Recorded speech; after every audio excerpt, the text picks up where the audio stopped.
ಈ ತಾಲೂಕಿನಲ್ಲಿ ಅಧಿಕಾರಿಗಳು ಬಂದು ಜನರ ಸಮಸ್ಯೆಯನ್ನು ಪರಿಹಾರ ಮಾಡುವಂಥ ಜನಸ್ಪಂದನ ಕಾರ್ಯಕ್ರಮವನ್ನು ಅವರು ಇಡೀ ತಾಲೂಕಿನಾದ್ಯಂತ ಹಮ್ಮಿಕೊಂಡಿದ್ದರು. ಅದೇ ರೀತಿಯಲ್ಲಿ ನಮ್ಮ ಕಾರ್ಕಳದಲ್ಲೂ ನಿನ್ನೆ ಜನಸ್ಪಂದನ ಕಾರ್ಯಕ್ರಮ ನಡೆಯಿತು. ಈ ಒಂದು ಜನಸ್ಪಂದನ ಕಾರ್ಯಕ್ರಮದಲ್ಲಿ ನಮ್ಮ ಕಾರ್ಕಳ ಶಾಸಕರ ವರ್ತನೆ ಹಾಗೂ ನಮ್ಮ DSP ಅವರ ದೌರ್ಜನ್ಯ ಇದರ ಬಗ್ಗೆ ವಿನೂತನ ರೀತಿಯಲ್ಲಿ ಶಾಂತಿಯುತವಾದ ಪ್ರತಿಭಟನೆಯನ್ನು ನಾವು ಮಾಡ್ತಾ ಇದ್ದೇವೆ.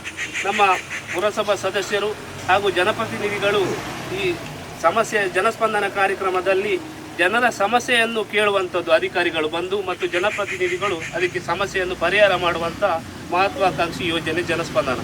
ಹಾಗಾಗಿ ಈ ಜನಸ್ಪಂದನ ಕಾರ್ಯಕ್ರಮದಲ್ಲಿ ವಿಡಿಯೋವನ್ನು ಚಿತ್ರೀಕರಣ ಮಾಡಬಾರ್ದು, ನಾವು ಯಾವುದೇ ಪ್ರಶ್ನೆಯನ್ನು ಕೇಳುವಂತಿಲ್ಲ ಅನ್ನುವಂಥ ಈ ಒಂದು ವಿಚಾರವನ್ನು ಇಟ್ಟುಕೊಂಡು ನಾವು ಇವತ್ತು ಇಲ್ಲಿ ಪ್ರತಿಭಟನೆಯನ್ನು ಮಾಡ್ತಿದ್ದೇವೆ. ಈ ಪ್ರತಿಭಟನೆಗೆ ನಮ್ಮ ನಾಯಕರಾದಂಥ ಉದಯ್ ಕುಮಾರ್ ಶೆಟ್ಟಿಯವರು ಇಲ್ಲಿ ಬಂದಿದ್ದಾರೆ. ಇವರಿಗೆ ನಾನು ತಮ್ಮೆಲ್ಲರ ಪರವಾಗಿ ಆತ್ಮೀಯವಾದ ಸ್ವಾಗತವನ್ನು ಕೋರುತ್ತೇನೆ. ಅದೇ ರೀತಿ ಇಲ್ಲಿ ಸೇರಿದಂಥ ಎಲ್ಲ ನಮ್ಮ ಪಕ್ಷದ ಹಾಗೂ ಸಾರ್ವಜನಿಕರಿಗೆ ಒಂದೇ ಮಾತಿನಲ್ಲಿ ಸ್ವಾಗತವನ್ನು ಕೋರುತ್ತಾ ಪ್ರಾಸ್ತಾವಿಕವಾಗಿ ನಮ್ಮ ಪುರಸಭಾ ಸದಸ್ಯರಾದಂಥ ಸುಬೋಧರಾವ್ ಅವರು ಮಾತಾಡಬೇಕಾಗಿ ಕೇಳ್ಕೊಳ್ತೇನೆ. ಇಲ್ಲಿ ವಿಶೇಷವಾಗಿ ಇವತ್ತು ನಡೆದಿರುವ ಈ ಸಭೆಯಲ್ಲಿ ನಡೆದಿರುವ ನಮ್ಮ ನಾಯಕರಾಗಿರುವ ಉದಯ್ ಕುಮಾರ್ ಶೆಟ್ಟಿ ಪಕ್ಷದ ಎಲ್ಲ ಪದಾಧಿಕಾರಿಗಳ ಸದಸ್ಯರೇ ಹಾಗೂ ನೆರೆದಿರುವ ಎಲ್ಲ ಪೊಲೀಸ್ ಇಲಾಖೆಯ ಸಿಬ್ಬಂದಿಗಳೇ, ಆತ್ಮೀಯ ಪೊಲೀಸ್ ಇಲಾಖೆಯ ಸಿಬ್ಬಂದಿಗಳೇ, ಇದು ನಮ್ಮದು ಪ್ರತಿಭಟನೆಯಲ್ಲ. ನಾವು ಪ್ರತಿಭಟನೆ ಮಾಡುವ ಪೊಲೀಸ್ ಇಲಾಖೆ ವಿರುದ್ಧ ಪ್ರತಿಭಟನೆ ಮಾಡುವ ನಮ್ಮ ಉದ್ದೇಶವೂ ಇಲ್ಲ ಮತ್ತು ನಮ್ಮ ಜಾಯಿಮಾನವೂ ಅಲ್ಲ. ದೇಶದ ಮೇಲೆ ಬೆಂಕಿಯನ್ನು ಹಾಕಿದವರು, ಕಲ್ಲು ತೂರಾಟ ಮಾಡಿದವರು, ಪೊಲೀಸ್ ಮೇಲೆ ಹಲ್ಲೆ ಮಾಡಿದವರು ಅದು ಬೇರೆ ಸಂಘಟನೆಯವರು, ಬೇರೆ ಪಕ್ಷದವರು. ನಾವು ಆ ಪಂಗಡಕ್ಕೆ ಸೇರಿದವರೂ ಅಲ್ಲ. ನಮ್ಮದೇನಿದ್ದರೂ ಶಾಂತಿ, ನಮಗೆ ನೋವಾದಾಗ ಆ ನೋವನ್ನು ಶಾಂತಿ ರೀತಿಯಲ್ಲಿ ನಿಮಗೆ ತಿಳಿಸುವಂಥದ್ದು ನಮ್ಮ ಕರ್ತವ್ಯ. ಅದಕ್ಕಾಗಿ ನಾವು ಇವತ್ತು ಬಂದಿದ್ದೇವೆ. ನಮ್ಮ ಬ್ಯಾನರ್ನಲ್ಲೂ ಕೂಡ ಅಷ್ಟೇ, ಇದು ಎಲ್ಲಿಯೂ ಕೂಡ ಇಲ್ಲಿ ಪ್ರತಿಭಟನೆ ಅಂತ ಇಲ್ಲ. ನಿನ್ನೆ ಏನು DSP ಅವರ ವರ್ತನೆ ನಮಗೆ ತುಂಬ ಬೇಜಾರಾಗಿದೆ. ಯಾಕೆಂದರೆ ಜನಸ್ಪಂದನ ಕಾರ್ಯಕ್ರಮ ಹೇಳಿದರೆ ಜನರು ತಮ್ಮ ನೋವನ್ನು ಹಿಡ್ಕೊಂಡು ಅಲ್ಲಿಗೆ ಬರುವಂಥದ್ದು, ಅಲ್ಲಿ ಆ ನೋವಿಗೆ ಪರಿಹಾರವನ್ನು ಕಂಡುಕೊಳ್ಳುವಂಥದ್ದು. ಆ ಸಂದರ್ಭದಲ್ಲಿ ಪರಶುರಾಮ ಥೀಮ್ ಪಾರ್ಕ್ಗೆ ಸಂಬಂಧಪಟ್ಟ ವಿಚಾರವನ್ನು ಒಬ್ಬರು ಪ್ರಸ್ತಾಪಿಸಿದಾಗ ಶಾಸಕರು ವಿಡಿಯೋ ಮಾಡದಂತೆ ಎಲ್ಲರಿಗೆ ಅವರು ತಾಕೀತು ಮಾಡ್ತಾರೆ. ಎಲ್ಲಿ ಸಹ ಕೂಡ ಅವರಿಗೆ ಆ ಅವಕಾಶಗಳಿಲ್ಲ. ಯಾಕೆಂದರೆ ಅದು ಮುಕ್ತವಾದ ಜನಸ್ಪಂದನ. ಇವತ್ತು ಎಲ್ಲ ಮಾಧ್ಯಮದವರು ವಿಡಿಯೋವನ್ನು ಬಂದ್ ಮಾಡಿದಾಗ ನಾನೊಬ್ಬ ಜನಪ್ರತಿನಿಧಿಯಾಗಿ ಏನು ನಡೀತಾ ಇದೆ ಅದನ್ನು ಚಿತ್ರೀಕರಿಸುವುದು ನನ್ನ ಕರ್ತವ್ಯ ಕೂಡ ಆಗಿದೆ. ಅದರಿಂದ ನಾನು ವಿಡಿಯೋ ಚಿತ್ರೀಕರಣ ಮಾಡುವಾಗ ಶಾಸಕರು ಆದೇಶ ಮಾಡ್ತಾರೆ ಮೊಬೈಲನ್ನು ಸೀಸ್ ಮಾಡಿ ಹೇಳಿ. ಶಾಸಕರು ಆದೇಶ ಮಾಡಿದಲ್ಲಿ ತಪ್ಪು. ನಾವು ಅಲ್ಲೇ ಪ್ರತಿಭಟನೆ ಮಾಡುವ ಅವಕಾಶ ನಮಗಿತ್ತು. ಆದರೆ ಜನಸ್ಪಂದನ ಕಾರ್ಯಕ್ರಮವನ್ನು ಹಾಳು ಮಾಡಬಾರ್ದು ಅನ್ನುವ ಉದ್ದೇಶ. ಯಾಕೆಂದರೆ ಜನಸ್ಪಂದನ ಕಾರ್ಯಕ್ರಮ ಮಾಡಿರುವುದು ನಮ್ಮ ಸರ್ಕಾರ. ಇವತ್ತು ಮುಖ್ಯಮಂತ್ರಿ ಸಿದ್ದರಾಮಯ್ಯರವರ ಮಹತ್ವಾಕಾಂಕ್ಷಿ ಸರ್ಕಾರ ಯಾಕೆ ಮಾಡಿದೆ ಹೇಳಿದರೆ ಜನರ ಸಮಸ್ಯೆಯನ್ನು ಆಲಿಸಲಿಕ್ಕೋಸ್ಕರ. ಆ ನಂತರ ಅಲ್ಲಿ DSP ಅವರ ವರ್ತನೆ ನಮಗೆಲ್ಲರಿಗೂ ಕೂಡ ಬೇಸರ ತಂದಿದೆ. ಯಾಕೆಂದರೆ ಪೊಲೀಸ್ ಇಲಾಖೆಯಲ್ಲಿ ತಾವೆಲ್ಲರೂ ಕೂಡ ನಮಗೆ ಮಿತ್ರರೇ. ನಾವು ಯಾರು ಕೂಡ ನಿಮ್ಮ ದ್ವೇಷಿಗಳೆಲ್ಲ, ನೀವು ಯಾರು ನಮ್ಮ ದ್ವೇಷಿಗಳೆಲ್ಲ. ನೀವೆಲ್ಲರೂ ಕೂಡ ನಮ್ಮ ಮಿತ್ರರು. ನಾವು ಪರಸ್ಪರ ಹೊಂದಾಣಿಕೆಯಲ್ಲಿ ಕೆಲಸ ಮಾಡಬೇಕಾದವರು. ನೀವು ಯೂನಿಫಾರ್ಮ್ನಲ್ಲಿ ಇರುವ ನಾಗರಿಕರಾದರೆ ನಾವು ಯೂನಿಫಾರ್ಮ್ ಇಲ್ಲದ ನಾವು ಪೊಲೀಸರು ಆಗಿರುವ ನಿಮ್ಮದು ಮತ್ತು ನಮ್ಮದು ಸಂಬಂಧಗಳು ಒಳ್ಳೆ ರೀತಿಯಲ್ಲಿ ಇರಬೇಕೆ ವಿನ ಈ ರೀತಿಯ ವಾಗ್ವಾದಗಳು, ಈ ರೀತಿಯಗಳು ದೌರ್ಜನ್ಯಗಳು ಆಗಬಾರ್ದು. ನಿನ್ನೆ DSP ಅವರ ವರ್ತನೆ ನಮಗೆ ಅತ್ಯಂತ ಬೇಸರ ತಂದಿದೆ. ಅವರು ಆದೇಶ SP ಅವರ ಎದುರಲ್ಲಿ ಅವರು ಹೇಳಬಾರ್ದಿತ್ತು. ಬಂದು ಮೊಬೈಲನ್ನು ಚಿತ್ರೀಕರಣ ಮಾಡಬಾರ್ದು ಅಂತ ಹೇಳಿದ್ರು ಕೂಡ ಬಂದು ಅವರು ಸೌಜನ್ಯದಿಂದ ಒಂದು ರಿಕ್ವೆಸ್ಟ್ ಮಾಡಲಿಕ್ಕೆ ಒಂದು ಅವಕಾಶ ಇತ್ತು. ಇವರು ಏಕಾಏಕಿ ಬಂದು ಮೈ ಮೇಲೆ ಬಂದು ನಿನ್ನನ್ನು ಅರೆಸ್ಟ್ ಮಾಡ್ತೇನೆ, ಹೊರಗೆ ದಬ್ತೇನೆ ಅಂತೇಳಿ ಇವರು ಯಾರಿಗೆ ಇವರು ಇಷ್ಟು ಸಿಟ್ಟು? ಯಾರ ಮೇಲೆ ಇವರು? ಯಾಕೆ ಇವರು ಇಷ್ಟು ಮೇಲೆ ಸಿಟ್ಟು? ಅವರು ಬೌನ್ಸರ? ಅಲ್ಲಿ ಅವರು ಶಾಸಕರ ಬೌನ್ಸರ ಅವರು ಅಥವಾ BJP ಕಾರ್ಯಕರ್ತರವರು? ನಮ್ಮ ಸಮಸ್ಯೆ ನಾವು ಹೇಳಿಕ್ಕೆ ಬಂದದ್ದು, ನಮ್ಮ ರಕ್ಷಣೆಗೆ ಅವರು DSP ಅವರು ಇರೋದು. ಅವ್ರು ಯಾಕೆ ಈ ಥರ ವರ್ತನೆ ಮಾಡಿದ್ರು ಅನ್ನುವಂಥದ್ದು ನಮಗೆಲ್ಲ ಭಾಳ ಬೇಜಾರ. ಯಾಕೆಂದರೆ ಕಾರ್ಕಳ ಅಂತ ಹೇಳಿದರೆ ಅಲ್ಲಿ ಪ್ರೀತಿ, ಅದು ಶಾಂತಿ, ಅದು ಸೌಹಾರ್ದತೆ, ಅದು ಅಹಿಂಸೆ. ಇದಕ್ಕೆ ಕಾರ್ಕಳದ ಹೆಸರು ಅತಿ ಎತ್ತರದಲ್ಲಿ ನಿಂತಿದೆ. ಭಗವಾನ ಬಾಹುಬಲಿ ಎತ್ತರಕ್ಕೆ ನಿಂತದ್ದು ಅದು ಅಹಿಂಸೆಯ ಸಂದೇಶವನ್ನು ಸಾರ್ತಾ, ಹಿಂಸೆಯ ಸಂದೇಶವನ್ನು ಸಾರ್ತಾ ಅಲ್ಲ. ಅಲ್ಲಿ ನೆರೆದಿರೋರು ನಿನ್ನೆ ಎಲ್ಲರೂ ಕೂಡ ನಮ್ಮ ಕಾರ್ಯಕರ್ತರು, ಜನಪ್ರತಿನಿಧಿಗಳು ತುಂಬ ಜನ ಇದ್ರು. ನಾವೆಲ್ಲರೂ ಸಿಟ್ಟಾಗ್ತಿದ್ರೆ ನಿನ್ನೆ ಪರಿಸ್ಥಿತಿ ವಿಕೋಪಕ್ಕೆ ಹೋಗ್ತಿತ್ತು. ನಾಳೆ ಯಾರಿಗೆ ಕಪ್ಪು ಚುಕ್ಕೆ? ಇಡೀ ಡಿಪಾರ್ಟ್ಮೆಂಟಿಗೆ ಕಪ್ಪು ಚುಕ್ಕೆ, ನಮ್ಮ ಸರ್ಕಾರಕ್ಕೆ ಕಪ್ಪು ಚುಕ್ಕೆ. ನಾವು ಕೂಡ ಸರ್ಕಾರದ ಭಾಗ. ಅಲ್ಲಿ ಜನ ಸಮಸ್ಯೆ ಹೇಳಲಿಕ್ಕೆ ಬಂದಿದ್ದಾರೆ. ಆದ್ದರಿಂದ DSP ಅವರ ವರ್ತನೆಯನ್ನು ನಾವು ಸಹಿಸಲಿಕ್ಕೆ ಸಾಧ್ಯವಿಲ್ಲ. ಹಾಗಂತ ಆ ವರ್ತನೆಗೆ ಮಾತ್ರ ನಮ್ಮ ಖಂಡನೆ. ಅವರು ಆ ವರ್ತನೆಯನ್ನು ಬದಲಾಯಿಸಿಕೊಳ್ಬೇಕು. ಯಾಕೆಂದರೆ ಸಾರ್ವಜನಿಕರ ಜೊತೆ ಆನಂತರ ಅವರು ಹೇಳ್ತಾರೆ ನಿನ್ನನ್ನು ಹೊರಗೆ ತಪ್ತೇನೆ ಅಂತ ಹೇಳ್ತಾರೆ. ನಾನೊಬ್ಬ ಜನಪ್ರತಿನಿಧಿ ಸ್ವಾಮಿ, ನನಗೆ ಆಮಂತ್ರಣದ ಮೇಲೆ ಬಂದದ್ದು. 2007ರಿಂದ ನಾನು ಇಲ್ಲಿ ಕಾರ್ಕಳ ಪುರಸಭೆ ಜನಪ್ರತಿನಿಧಿ. DSP ಅವರು ಕಾರ್ಕಳಗೆ ಬರೋ ಮೊದಲು ನಾನು ಇಲ್ಲಿ ಜನಪ್ರತಿನಿಧಿ. ನನ್ನಂಥ ಜನಪ್ರತಿನಿಧಿಗೆ ನೀವು ಹೊರಗೆ ದಬ್ತೇನೆ ಅಂತ ಹೇಳಿದ ನಂತರ ಹಾಗಾದರೆ ಜನಸಾಮಾನ್ಯ ಪಾಪದವನು ಏನು ಮಾಡಬೇಕು? ಎಷ್ಟು ದೌರ್ಜನ್ಯ ಆಗಿರ್ಬೋದು? ಅದರಿಂದ ಶಾಸಕರಿಗೆ ಎಷ್ಟು ಇಲ್ಲಿ ಕಾರ್ಕಳದಲ್ಲಿ ಹಕ್ಕಿದೆಯೋ ಪ್ರತಿಯೊಬ್ಬ ವ್ಯಕ್ತಿಗೂ ಕೂಡ ಕಾರ್ಕಳದಲ್ಲಿ ಅಷ್ಟೇ ಆದ ಹಕ್ಕಿದೆ. ಅವರ ಹಕ್ಕುಗಳನ್ನು ರಕ್ಷಿಸುವ ಜವಾಬ್ದಾರಿ ನಿಮ್ಮದಾಗಿರ್ತದೆ. ನಿಮ್ಮ ಬೇರೆ ಯಾವುದೇ ತನಿಖೆ ವಿಚಾರಗಳಿಗೆ ನಾವು ಅಡ್ಡಿ ಬರೆಸುವುದಿಲ್ಲ. ಆದರೆ ನಿಮ್ಮ ವರ್ತನೆ ಇದು ನಿಜವಾಗಿಯೂ ಕಾರ್ಕಳದ ಸಮಾಜ ಸಹಿಸಲಿಕ್ಕೆ ಸಾಧ್ಯವಿಲ್ಲ. ನಾವು ನಿಮ್ಮಲ್ಲಿ ಯಾಕೆ ಈ ಮನವಿ ಅಂತ ಹೇಳಿದರೆ, ಸರ್ಕಾರ, ನಮ್ಮ ನಾಯಕರು ಇವತ್ತು ಸರ್ಕಾರ ಮಾಡ್ತಾ ಇರೋದು. ನಾವು ನೀವು ಅನ್ಯೋನ್ಯತೆಯಲ್ಲಿ ಇರಬೇಕಾದುದು. ನಾವು ನಿಮ್ಮನ್ನು ಪ್ರೀತಿಯಿಂದ ರಿಕ್ವೆಸ್ಟ್ ಅಷ್ಟೇ. ಬೇರೆ ಸರ್ಕಾರ ಮಾಡ್ತಿದ್ದು ನಾವು ಪ್ರತಿಭಟನೆ ಬೇರೆ ರೀತಿ ಮಾಡ್ತಿದ್ವಿ. ಆದರೆ ನಾವು ಜೊತೆಯಾಗಿ ಹೋಗೋಣ. ಜನರ ಸಮಸ್ಯೆಗೆ ನಾವು ಕಿವಿಯಾಗಿ ಅದನ್ನು ಪರಿಹರಿಸುವ ನಿಟ್ಟಿನಲ್ಲಿ ಪ್ರಯತ್ನ ಮಾಡುವ ನಿಟ್ಟಿನಲ್ಲಿ ನಾವು ಪ್ರಯತ್ನ ಮಾಡಿದ್ವಿ. ಶಾಸಕರು ಮೇಲೆ ಕೂತ್ಕೊಂಡು ಮತ್ತೊಂದು ವಿಚಾರ ಬಂದದೇ ಪರಶುರಾಮನ ವಿಚಾರದಿಂದಾಗಿ ನಕಲಿ ಪ್ರತಿಮೆಯಿಂದಾಗಿ ಇವತ್ತು ಕಾರ್ಕಳದಲ್ಲಿ ಅಶಾಂತಿ ಮೂಡಿದೆ. ಈ ಅಶಾಂತಿಗೆ ಎಲ್ಲ ಕಾರಣ ಇಂದಿನ ಕಾರ್ಕಳ ಶಾಸಕರು ಅಂತ ನಾನು ಹೇಳಲಿಕ್ಕೆ ಈ ಸಂದರ್ಭ ಬರ್ತೇನೆ. ಶಕುನಿಯ ಮಾತನ್ನು ಕೇಳಿ ಇಡೀ ಕೌರವ ಪಡೆ ಏನಾಗಿದೆ ಅನ್ನುವಂಥದ್ದು ಪುರಾಣ ಆಗಿದೆ. ಇಲ್ಲಿ ಕಾರ್ಕಳ ಶಾಸಕ ಸುನೀಲ್ ಕುಮಾರ್ ಅವರ ಮಾತನ್ನು ಕೇಳಿ ಅಧಿಕಾರಿಗಳು ಎಷ್ಟು ಹಿಂಸೆ ಪಡಿತಾ ಇದ್ದಾರೆ ಅನ್ನುವುದಕ್ಕೆ ನಿನ್ನೆ ಘಟನೆ ಕೂಡ ಸಾಕ್ಷಿ.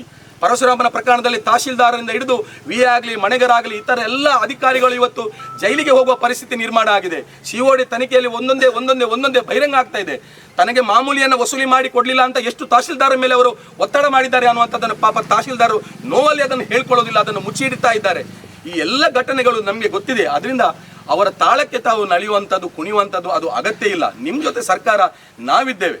ನಮ್ಮ ನೋವನ್ನು ನಮ್ಮ ಸ್ಪಂದನೆ ಕೊಡಿ. ಅದರಿಂದ ಯಾರೆಲ್ಲ ಶಾಸಕರ ತಾಳಕ್ಕೆ ಕುಂದಿದ್ದೀರಿ ಅವರೆಲ್ಲರೂ ಕೂಡ ನೋವನ್ನು ಅನುಭವಿಸಿದ್ದಾರೆ. ಶಕುನಿಯ ಮಾತನ್ನು ಕೇಳಿ ಕೌರವ ಪಡೆ ನಾಶ ಆದಾಗೆ ಶಾಸಕರ ಮಾತನ್ನು ಕೇಳಿದವರು ಅಧಿಕಾರಿಗಳೆಲ್ಲ ತಪ್ಪನ್ನು ಅನುಭವಿಸ್ತಾ ಇದ್ದಾರೆ, ಶಿಕ್ಷೆಯನ್ನು ಅನುಭವಿಸ್ತಾ ಇದ್ದಾರೆ. ಆದರೆ ಇದು ಕೂಡ ಪರಶುರಾಮನ ವಿಚಾರ ಆದ್ರಿಂದ, ತುಳುನಾಡಿನ ಸೃಷ್ಟಿಕರ್ತ ಪರಶುರಾಮನ ವಿಚಾರ ಆದ್ರಿಂದ ಇದು ಬಲವಾದ ಶಿಕ್ಷೆ ಪರಶುರಾಮ ಖಂಡಿತ ಕೊಡ್ತಾ ಇದ್ದಾನೆ. ನಾವು ನ್ಯಾಯಯುತದಲ್ಲಿದ್ದೇವೆ. ಅವರು ತಪ್ಪು ಮಾಡಲಿಲ್ಲ ಅಂತಾದ್ರೆ ಅವರಿಗೆ ವಿಡಿಯೋ ಚಿತ್ರಣ ಮಾಡಲಿಕ್ಕೆ ಏನು ಅವರಿಗೆ ತೊಂದರೆ ಇದೆ? ಅವರು ತಪ್ಪು ಮಾಡಲಿಲ್ಲ ಅಂತಾದ್ರೆ ಅವರಿಗೆ ಯಾವ ತೊಂದರೆ ಇದೆ? ಬಿಜೆಪಿ ವಕ್ತಾರರು ಹೇಳ್ತಾರೆ ಅದು ಗೌಪ್ಯವಾದ ವಿಚಾರಗಳನ್ನು ಕಾದಿರಿಸಲಿಕ್ಕೋಸ್ಕರ ವಿಡಿಯೋ ಚಿತ್ರ ಗೌಪ್ಯ. ಅಲ್ಲಿ ಏನು ಫೋಕ್ಸೋ ಕೇಸ್ ಆಗಿದೆಯಾ ಅಥವಾ ಬೇರೆ ಏನಾದರೂ ಡಾಕ್ಟರ್ ಆಗಿ ಅಲ್ಲಿ ಏನಾದರೂ ಲೈಂಗಿಕ ಸಮಸ್ಯೆಗಳ ಬಗ್ಗೆ ಏನಾದರೂ ಚರ್ಚೆ ಆಗ್ತಾ ಇದೆ? ಅದು ಗೌಪ್ಯವಾಗಿಡ್ಲಿಕ್ಕೆ ಅದು ಮುಕ್ತವಾದ ಕಾರ್ಯಕ್ರಮ. ಅದು ಜಿಲ್ಲಾಧಿಕಾರಿ ಹೇಳಿದ್ದಾರೆ 98 ಅರ್ಜಿಗಳು ಕೂಡ ಆನ್ಲೈನ್ನಲ್ಲಿ ಹಾಕ್ತಾ ಇದೆ, ನೀವು ಅದರ ಮಾಹಿತಿಯನ್ನು ಪಡಿಬೋದು ಅಂತ ಜಿಲ್ಲಾಧಿಕಾರಿ ಹೇಳುವಾಗ ಬಿಜೆಪಿ ವಕ್ತಾರ ಹೇಳ್ತಾರೆ ಸುಮೋಟೋ ಕೇಸ್ ನನ್ನ ಮೇಲೆ ದಾಖಲಿಸಬೇಕು ಹೇಳಿ. ಜಿಲ್ಲಾಧಿಕಾರಿ ಅವರಿದ್ದಾರೆ, SP ಇದ್ದಾರೆ, ನಾನು ತಪ್ಪು ಮಾಡಿದರೆ ಅವರನ್ನು ಕೇಸು ದಾಖಲಿಸಬಹುದು. ಇವತ್ತು ಪತ್ರಕರ್ತರ ಮೇಲೆ ಕೂಡ ದೌರ್ಜನ್ಯ ಆಗಿದೆ. ದಯವಿಟ್ಟು ಮಾನ್ಯ DSP ಅವರು ನಿಮಗೆ ಶಿಕ್ಷೆ ಆಗಬೇಕು. ನಾನು ಶಿಕ್ಷೆ ಕೇಳುವುದಿಲ್ಲ. ನಿಮ್ಮ ಮನಸ್ಸಿನಲ್ಲಿ ನಾನು ತಪ್ಪು ಮಾಡಿದ್ದೇನೆ ಅಂತ ಗೊತ್ತಾದರೆ ಅದೇ ನಿಮಗೆ ಸಿಕ್ಕಿದ ಶಿಕ್ಷೆ ಅಂತ ನಾನು ಭಾವಿಸ್ತೇನೆ. ನೀವು ಇನ್ನಾದರೂ ನಿಮ್ಮ ವರ್ತನೆಯನ್ನು ಬದಲಾಯಿಸಿಕೊಳ್ಳಿ. ಕಾರ್ಕಳ ಜನತೆಗೋಸ್ಕರ ಬದಲಾಯಿಸಿಕೊಳ್ಳಿ, ಸುನೀಲ್ ಕುಮಾರ್ಗೋಸ್ಕರ ಅಲ್ಲ. ಸುನೀಲ್ ಕುಮಾರ್ ಇವತ್ತು ಇದ್ದಾರೆ, ನಾಳೆ ಸೋಲ್ತಾರೆ, ನಾಳೆ ಇನ್ನೊಬ್ರು ಬರ್ತಾರೆ, ನಾಳೆ ಮತ್ತೊಬ್ರು ಬರ್ತಾರೆ. ಆದರೆ ನಿಮ್ಮ ವರ್ತನೆ ಇಲ್ಲಿ ಕಪ್ಪು ಚುಕ್ಕಿಯಾಗಿ ಬರೆಯಲ್ಪಡ್ತಿದೆ. DSP ಕಚೇರಿ ಎದುರು ಪ್ರತಿಭಟನೆ ಆಯಿತು, ಅದಕ್ಕೂ ನೀವೇ ಕಾರಣ ಆಗ್ತೀರಿ. ಸುನೀಲ್ ಕುಮಾರ್ ಮಾತನ್ನು ಕೇಳಿ ನೀವು ಕೆಟ್ರಿ ಅನ್ನುವಂಥದ್ದನ್ನು ಈ ಸಂದರ್ಭದಲ್ಲಿ ನಾನು ಉಲ್ಲೇಖ ಮಾಡ್ಲಿಕ್ಕೆ ಬಯಸ್ತೇನೆ. ನಿನ್ನೆ ಅವರು ಹೇಳ್ತಾರೆ ನೀವು ನಮ್ಮ ಕಚೇರಿ ಎದುರು ಪ್ರತಿಭಟನೆ ಮಾಡಬೇಡಿ, ಹೋಗಿ ತಹಶೀಲ್ದಾರ್ ಕಚೇರಿ ಎದುರು ಪ್ರತಿಭಟನೆ ಮಾಡಿ ಹೇಳ್ತಾರೆ. ತಹಶೀಲ್ದಾರ್ ಕಚೇರಿ ಎದುರು ನಾವು ಯಾಕೆ ಪ್ರತಿಭಟನೆ ಮಾಡಬೇಕು? ಅವರೇನು ತಪ್ಪು ಮಾಡಿದ್ದಾರೆ? ತಹಶೀಲ್ದಾರ್ ಕಾರ್ಯಕ್ರಮ ಒಳ್ಳೆಯ ಆಯೋಜನೆ ಮಾಡಿದ್ದಾರೆ. ನಿಮ್ಮ ಕಚೇರಿ ಎದುರು ಪ್ರತಿಭಟನೆ ಮಾಡಬಾರ್ದು, ತಹಶೀಲ್ದಾರ್ ಕಚೇರಿ ಎದುರು ನಾವು ಪ್ರತಿಭಟನೆ ಮಾಡಬೇಕಾ? ನಾವು ಹೋಗಿ ತಹಶೀಲ್ದಾರ್ ಹತ್ರಿಗೆ ಕೇಳ್ತೇವೆ, ನಿಮ್ಮ ಕಚೇರಿ ಎದುರು ಪ್ರತಿಭಟನೆ ಮಾಡಲಿಕ್ಕೆ DSP ಅವರು ಹೇಳಿದ್ದಾರೆ, ಯಾಕೆ ಹೇಳಿದ್ದಾರೆ ಅಂತ ಆಗಬೇಕಲ್ಲ? ಯಾಕೆ ತಹಶೀಲ್ದಾರ್ ಏನು ತಪ್ಪು ಮಾಡಿದ್ದಾರೆ? ತಪ್ಪು ಮಾಡಿರುವಂಥದ್ದು ನೀವು. ಆದ್ದರಿಂದ ದಯವಿಟ್ಟು ನಿಮಗೆ ಶಿಕ್ಷೆ ಏನು ಹೇಳಿದರೆ ನಿಮಗೆ ಶಿಕ್ಷೆ ಕೊಡುವಷ್ಟು ದೊಡ್ಡ ಜನ ನಾವಲ್ಲ. ನಿಮ್ಮ ಮನಸ್ಸಿನಲ್ಲಿ ನಿನ್ನೆ ವರ್ತನೆ ನಾನು ತಪ್ಪು ಮಾಡಿದ್ದೇನೆ. ನಾನು ರಾತ್ರಿ ವಿಡಿಯೋ ಹಾಕುವಾಗ ನನಗೆ ಭಾಳ ಆಯಿತು. ಎಷ್ಟು ಮಾತಾಡ್ತಾಳು ರೋಷ, ಅವರ ರೋಷ, ಎಷ್ಟು ರೋಷ, ಯಾರ ಹತ್ರ ಮಾತಾಡಿದವರು ಅಷ್ಟು ರೋಷ ಮಾಡಿಕೊಂಡು ಯಾಕೆ ನಾವು ಕಾರ್ಕಳ ಜನ ಎಷ್ಟು ಶಾಂತಿಯುತವಾಗಿದ್ದೇವೆ, ಎಷ್ಟು ಶಾಂತಿಯಿಂದ ಪರಸ್ಪರ ಪ್ರೀತಿಯಿಂದಾಗಿ ಎಷ್ಟು ಪೊಲೀಸ್ ಅಧಿಕಾರಿಗಳು ನಮ್ಮ ಜೊತೆ ಪ್ರೀತಿಯಿಂದ ಶಾಂತಿಯಿಂದ ನಾವೆಲ್ಲ ಇದ್ದೇವೆ. ಇದು ಮುಂದುವರಿಬೇಕಾದ್ರೆ ವರ್ತನೆಗಳು ಬದಲಾಗಬೇಕು. ಸುನೀಲ್ ಕುಮಾರ್ನ ಮಾತನ್ನು ಕೇಳಿಕೊಂಡು ತಪ್ಪು ಮಾಡಲಿಕ್ಕೆ ದಯವಿಟ್ಟು ಹೋಗಬೇಡಿ. ನಿಮ್ಮ ಜೊತೆ ಸರ್ಕಾರ ಇದೆ. ನಾನು ಮೊದಲು ಅಧಿಕಾರಿಗಳಿಗೆ ಹೇಳಿದ್ದೇನೆ, ನಿಮ್ಮ ಜೊತೆ ಸರ್ಕಾರ ಯಾವತ್ತಿದೆ, ನಿಮ್ಮ ರಕ್ಷಣೆಗೆ ನಾವಿದ್ದೇವೆ ಅನ್ನುವಂಥ ಮಾತನ್ನು ಹೇಳ್ತಾ ನಾವು DSP ಅವರಿಗೆ ಮನವಿ, ಸರ್ ನಿಮಗೆ ನಾವು ವಿರೋಧ ಇಲ್ಲ ಸರ್, ನಿಮಗೆ ರೋಸ್ ಕೊಡ್ಲಿಕ್ಕೆ ಸರ್ ನಾವು ಬಂದದ್ದು. ಅದರಿಂದ ನನ್ನ ಈ ಮಾತನ್ನು ಈ ಸಂದರ್ಭದಲ್ಲಿ ಮುಗಿಸ್ತಾ ಸನ್ಮಾನ್ಯ ಮುನಿಯಾಲು ಉದಯ್ ಕುಮಾರ್ ಶೆಟ್ಟಿ ಅವರು ಈ ಸಂದರ್ಭದಲ್ಲಿ ಮಾತಾಡಬೇಕು ಅಂತ ಕೇಳ್ಕೊಳ್ತೇನೆ. ಸೇರಿರುವ ಎಲ್ಲ ಕಾಂಗ್ರೆಸ್ ಪಕ್ಷದ ನನ್ನ ಆತ್ಮೀಯ ಬಂಧುಗಳೇ, ಇಲ್ಲಿ ನೆರೆದಿರುವ ಎಲ್ಲ ಅಧಿಕಾರಿ ವರ್ಗದವರೇ, ಖಂಡಿತ ಹೆಚ್ಚಿನ ವಿಚಾರವನ್ನು ನಮ್ಮ ವಕ್ತಾರರಾದ ಸುಬೋಧ್ ಅವರ ಮನಸ್ಸಿನ ನೋವನ್ನು ಹೇಳಿಕೊಂಡು ಖಂಡಿತ ಕಾರ್ಕಳದಲ್ಲಿ ಇಂಥ ಘಟನೆ ಮರುಕಳಿಸಬಾರ್ದಂತೆ ನಮ್ಮ ಮೂಲ ಉದ್ದೇಶ.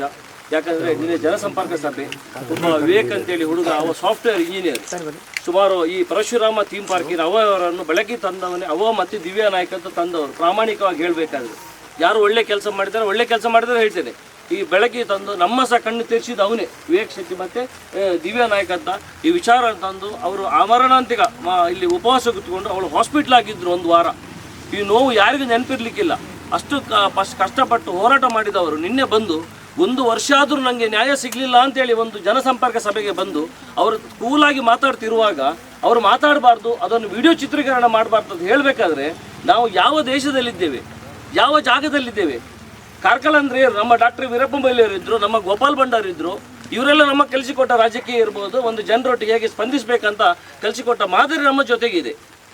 ಹಾಗಿರುವಾಗ ಅವರನ್ನು ನೀನು ಮಾತಾಡಬಾರ್ದು, ನೀನೇನು ಶೋ ಮಾಡ್ಲಿಕ್ಕೆ ಬಂದಿದ್ದೆ ಅಂತ SP ಅವರು ಕೇಳ್ತಾ ಇದ್ದಾರೆ. ನಿಮಗೆ ಪ್ರಚಾರಕ್ಕೆ ಬೇಕಂತ ಕೇಳ್ತಿದ್ದಾರೆ. ಭಾಳ ಮನಸ್ಸಿಗೆ ನೋವಾಯ್ತು, ನಾನು ವಿಡಿಯೋ ನೋಡಿದೆ. ನಿಮಗೆ ಪ್ರಚಾರಕ್ಕೆ ಮೈಕ ಬೇಕಾಗಿ ಹೇಳ್ತಾರೆ. ಅವ ಏನು ಮಾತಾಡ್ತಾರೆ ಜನರಿಗೆ ಗೊತ್ತಾಗಬೇಕಲ್ಲ. ಯಾಕಂದರೆ 1 ವರ್ಷದಿಂದ ಅವ ಎಷ್ಟು ಆಫೀಸಲ್ಲಿ ಅಲ್ದಿದೆ ಅಂತ ಅವನಿಗೆ ಗೊತ್ತು. ಇದೊಂದು ನ್ಯಾಯ ಸಿಗಬೇಕು. ಇದು ನಕಲಿ ಅಂತ ಎಲ್ಲರಿಗೂ ಗೊತ್ತಿದೆ. ಇಡೀ ಸಮಾಜ ಅಲ್ಲ, ಇಡೀ ದೇಶ ಅಲ್ಲ, ಇಡೀ ಪ್ರಪಂಚ ಗೊತ್ತಿದೆ. ಇವತ್ತಿಂದಾದರೂ ಈ ಪೊಲೀಸ್ ವರಿಷ್ಠಾಧಿಕಾರಿಗಳು ಹಾಗೂ ಜಿಲ್ಲಾಧಿಕಾರಿಗಳು ಈ ಬಗ್ಗೆ ನಿನ್ನೆ ಆದ ಘಟನೆ ನಂತರ ಆದರೂ ಸತ್ಯವನ್ನು ಕೋರ್ಟಿಗೆ ಮತ್ತು CODಗೆ ತಿಳಿಸಿದರೆ ಇದನ್ನು ಯಾರೂ ಹೋರಾಟ ಮಾಡೋ ಅವಶ್ಯಕತೆ ಇಲ್ಲ ನನ್ನ ಲೆಕ್ಕದಲ್ಲಿ. ಇದು ಕಣ್ಣಿಲ್ಲದವನಿಗೂ ಕಾಣುವಂಥ ವಿಚಾರ. ಇದು ಫೈಬರ್ ಇದ್ದು, ಇದು ನಕಲಿ, ಇದು ಸುಳ್ಳು ಮಾಡಿದ್ದಾರೆ ಅಂತ ಎಲ್ಲರಿಗೂ ಗೊತ್ತಿದೆ. ಯಾರು ಗೊತ್ತಿಲ್ಲ ಹೇಳಿ ನೋಡೋ. ಈಗ ನಾವೇನು ಕೇಸಲ್ಲಿ ಹೋರಾಟ ಮಾಡ್ತಿದ್ದೇವೆ, ನಮಗಿಂತ ಜಾಸ್ತಿ ಅವರ ಪಾರ್ಟಿಯವರು ನಮ್ಮೊಟ್ಟಿಗೆ ಜಾಯ್ನ್ ಆಗಿ ಹೇಳ್ತಿದ್ದಾರೆ ಇದನ್ನೊಂದು ಬಿಡಬೇಡಿ ಅಣ್ಣ ಅಂತ. ಪ್ರಾಮಾಣಿಕವಾಗಿ ಹೇಳಬೇಕಾದ್ರೆ ನಮ್ಮವರಿಗಿಂತ ಜಾಸ್ತಿ ಅವರವರು ಬಂದು ಹೇಳ್ತಿದ್ದಾರೆ ಇದನ್ನು ಬಿಡಬಾರ್ದು ಯಾವುದೇ ಕಾರಣಕ್ಕೂ. ಇದನ್ನು ಕೋರ್ಟಲ್ಲಿ ನೀವು ಇತ್ಯರ್ಥ ಮಾಡಲೇಬೇಕು. ಇದಕ್ಕೊಂದು ಏನಾದರೂ ಗತಿ ಕಾಣಿಸ್ಬೇಕು. ಇಂತಹ ತಪ್ಪು ಕಾರ್ಕಳದಲ್ಲಿ ಆಗಬಾರ್ದಂತ ನಮ್ಮ ನಾಯಕರಾದ ಸಾಮಾನ್ಯ ರಾಹುಲ್ ಗಾಂಧಿ ಅವರ ಸಂದೇಶವಾದಿ ನಿನ್ನೆ ಹೇಳಿದ್ರವರು ಉತ್ತರ ಪ್ರದೇಶದಲ್ಲಿ ಸ್ಮೃತಿ ಇರಾನಿಯ ಬಗ್ಗೆ ಸಹ ನೀವು ಯಾರು ಮಾತಾಡಬಾರ್ದು ಅನ್ನೋ ದೊಡ್ಡ ಮಾತನ್ನು ಹೇಳಿದ್ದಾರೆ. ಅದೇ ನಿಟ್ಟಿನಲ್ಲಿ ನಾವು ಯಾವುದೇ ಒಂದು ಥರದ ಪ್ರತಿಭಟನೆಯನ್ನು ಕೆಟ್ಟ ರೀತಿಯಲ್ಲಿ ಮಾಡಬಾರ್ದು, ಒಳ್ಳೆ ರೀತಿ ಸಂತೋಷ ಹೋಗಬೇಕು. ಕಾರ್ಕಳದ ಎದುರಿಗಿಂದ ಅಹಿಂಸೆಯನ್ನು ಎತ್ತಿ ಹಿಡಿದಂಥ ದೊಡ್ಡ ಗೋಮಟೇಶ್ವರ ಸ್ವಾಮಿ ಇರುವಂಥ ಜಾಗ. ಈಗ ಕಾರ್ಕಳದಲ್ಲಿ ಬೇರೆ ಬೇರೆ ವಿಚಾರದಲ್ಲಿ ನೋಡ್ತಿದ್ದೀರಿ. ಇನ್ನು ಬೇರೆ 2 ವಿಚಾರವನ್ನು ತಂದು ಕಾರ್ಕಳದ ಜನರ ಒಂದು ನಿದ್ದೆ ಕೆಡಿಸುವಂಥ ಕೆಲಸವನ್ನು ಶಾಸಕರು ಇಲ್ಲಿ ಕುಮ್ಮಕ್ಕು ಕೊಡ್ತಾ ಇದ್ದಾರೆ. ಅವರ ಕುಮ್ಮಕ್ಕಿನಿಂದಲೇ ಆಗ್ತಿರೋದು. ನಿನ್ನೆ ಇಲ್ಲ ಅಲ್ಲಿ ವಿಡಿಯೋ ಚಿತ್ರೀಕರಣ ಮಾಡಲಿ, ಮಾತಾಡಲಿ, ಏನಾಗಬೇಕು?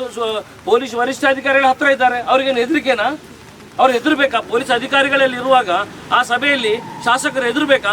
ಧೈರ್ಯದಲ್ಲಿ ಏನಪ್ಪ ವಿವೇಕ್ ಹೇಳು, ಏನು ನಿನ್ನ ಸಮಸ್ಯೆ ಏನಂತ ಅಲ್ಲಿ DC ಹೇಳಬೇಕು. ಯಾಕೆ ಕೊಡಲಿಲ್ಲ ಮೇಡಮ್ ನೀವು ಅದರದ್ದು ಅವನಿಗೆ ಡೀಟೇಲ್ ಕೊಡಿ. ಅವ್ನು ಏನು ಹೋರಾಟ ಮಾಡ್ತಾನೆ ಮಾಡಲಿ, ಸತ್ಯ ಹೊರ ಬರಲಿ ಅಂತ ಹೇಳಬೇಕಿತ್ತು ಅಲ್ಲಿ. ಅದು ಬಿಟ್ಟು ಒಬ್ಬ ನಮ್ಮ ಜನಪ್ರತಿನಿಧಿ ಸುಭದ್ರವರು ಪುರಸಭೆಯಲ್ಲಿ ಸುಮಾರು 15-16 ವರ್ಷದಿಂದ ಅವರ ಸ್ವರವನ್ನು ಮಾಡ್ತಾ ಇದ್ದಾರೆ. ಏನಾದರೂ ತಪ್ಪು ಮಾಡಿದವರು ಅಂತ ಹೇಳಿ ಹಾಗಾದರೆ ಅವರನ್ನು ಬಂದು ಅಲ್ಲಿ ಅದು ಮಂದಿದ ದೊಡ್ಡದವರು ಅವರು ಧೈರ್ಯವಾಗಿ ನಿಂತುಕೊಂಡ್ರು ಆಯಿತು. ಅಂಥ ವರ್ತನೆ ನಮ್ಮ ಪೊಲೀಸ್ ಅಧಿಕಾರಿಗಳಿಂದ ಮುಂದಿನ ದಿವಸದಲ್ಲಿ ಆಗಬಾರ್ದು ಅನ್ನೋ ವಿನಂತಿ. ಯಾಕಂದರೆ ಪೊಲೀಸ್ ಅಧಿಕಾರಿಗಳು ಅವರ ಎಲ್ಲ ಜೀವನವನ್ನು ಅದಕ್ಕೆ ಮುಡುಪಾಗಿ ಇಟ್ಟು ಜನರ ಸೇವೆ ಮಾಡಲಿಕ್ಕೆ ಅಂತ ಬಂದವರು ಅದನ್ನು ಮಾಡ್ತಾನೆ ಇದ್ದೀರಾ. ನಾವು ಮಲಗಿದಾಗ ನಮ್ಮನ್ನು ಶಾಂತಿಯುತ ಮದುವಾಗಿ ಮಾಡುವವರು ನೀವಿರ್ಬೋದು, ನಮ್ಮ ದೇಶದ ಸೈನಿಕರು ಇರ್ಬೋದು. ನಿಮ್ಮ ಬಗ್ಗೆ ಗೌರವ, ನಿಮ್ಮ ಬಗ್ಗೆ ನಾವು ಕಪ್ಪು ಓಟನ್ನು ಪ್ರತಿಭಟಿಸುವಷ್ಟು ಕೀಳು ಮಟ್ಟದ ರಾಜಕೀಯವನ್ನು ಮಾಡುವುದಿಲ್ಲ. ಜೀವಮಾನದಲ್ಲಿ ಯಾವುದೋ ನಮ್ಮ ಅವಶ್ಯಕತೆ ಇಲ್ಲ. ಕಾರ್ಕಳದಲ್ಲಿ ಅಂಥ ಕೆಲಸ ಮುಂದೆ ಸಹ ಆಗಬಾರ್ದು ಅಂತ ನನ್ನ ಅನಿಸಿಕೆ. ಮೊನ್ನೆ ಮಾನ್ಯ ಸುನಿಲ್ ಕುಮಾರ್ ಅವರು ಹೇಳ್ತಿದ್ದಾರೆ, ಉದಯ್ ಶೆಟ್ಟಿಗೆ 72,000 ಜನ ಓಟ್ ಕೊಟ್ಟಿದ್ದಾರೆ, ನೆನ್ಪಿಡ್ಲಿ ಹೇಳ್ತಿದ್ದಾರೆ. ನನಗೆ ಓಟ್ ಕೊಟ್ಟದ್ದು ನೆನ್ಪಿಟ್ಟಿದ್ದಕ್ಕೆ ಅವರಿಗೆ ಸಂತೋಷ. ಅವರಿಗೆ 45,000 ಜನ ಯಾಕೆ ಓಟ್ ಹಾಕಲಿಲ್ಲ ಅಂತ ಅವರು ಅವರ ಮನಸ್ಸನ್ನು ತಿದ್ದಿಕೊಳ್ಬೇಕು. ಅವರಿಗೆ 45,000 ಜನ ಇವತ್ತು ಯಾಕೆ ಓಟ್ ಹಾಕಲಿಲ್ಲ ಅಂತ ಅವ್ರು ಎಣಿಸ್ಬೇಕು. ಇದನ್ನು ಮಾಡಿದರೆ ಸ್ವಸ್ಥ ಸಮಾಜ ನಿರ್ಮಾಣ ಆಗ್ತದೆ. ಅದು ಬಿಟ್ಟು ಇನ್ನೊಬ್ಬರಿಗೆ ಬೊಟ್ಟು ಮಾಡೋ ಮೊದಲು ನಾನು ಎಲ್ಲಿದ್ದೇನೆ ಅಂತ ನಾನು ತಿಳ್ಕೊಳ್ಬೇಕು. ಆ ಕೆಲಸವನ್ನು ಮಾಡಿದರೆ ಒಳ್ಳೆ ಸಮಾಜ ನಿರ್ಮಾಣ ಆಗ್ತದೆ. ಆದರೆ ಅದಕ್ಕೆಲ್ಲ ವ್ಯತಿರಿಕ್ತವಾಗಿ ಕಾರ್ಕಳದಲ್ಲಿ ಏನೂ ಸಿಗುವುದಿಲ್ಲ. ಸಣ್ಣ ಸಣ್ಣ ವಿಚಾರ ನೀಡಿಕೊಂಡು ಜನರನ್ನು ದಿಕ್ಕು ತಪ್ಪಿಸುವುದು, ಅವರ ಶಾಂತಿ ಹಾಳು ಮಾಡೋದು, ಇಂಥ ಕೆಲಸವನ್ನು ನಿರಂತರವಾಗಿ ಮಾಡ್ತಿದ್ದಾರೆ.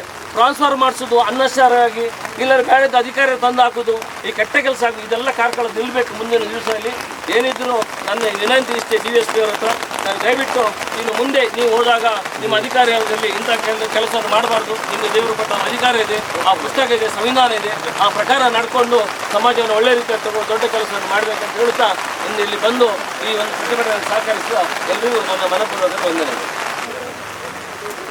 ಇದು ನಮ್ಮ ವಿನಂತಿ ಅಷ್ಟೇ, ಮತ್ತೇನು ಹೆಚ್ಚಿಗೆ ಮಾತಾಡುವುದಿಲ್ಲ. ಎಲ್ಲ ಜನ ಬಂದಿದ್ದಾರೆ. ಏನು ಕಾರ್ಕಳದಲ್ಲಿ ಇಷ್ಟೊಂದು ಒಳ್ಳೆ ಕೆಲಸ ಮಾಡಿದ್ದೀರಲ್ಲ, ಮುಂದೆ ನಿಮ್ಮಿಂದ ಈ ದೇಶದಲ್ಲಿ ಒಳ್ಳೆ ಸರ್ವಿಸ್, ಇದು ನಮ್ಮ ಆಶಯ.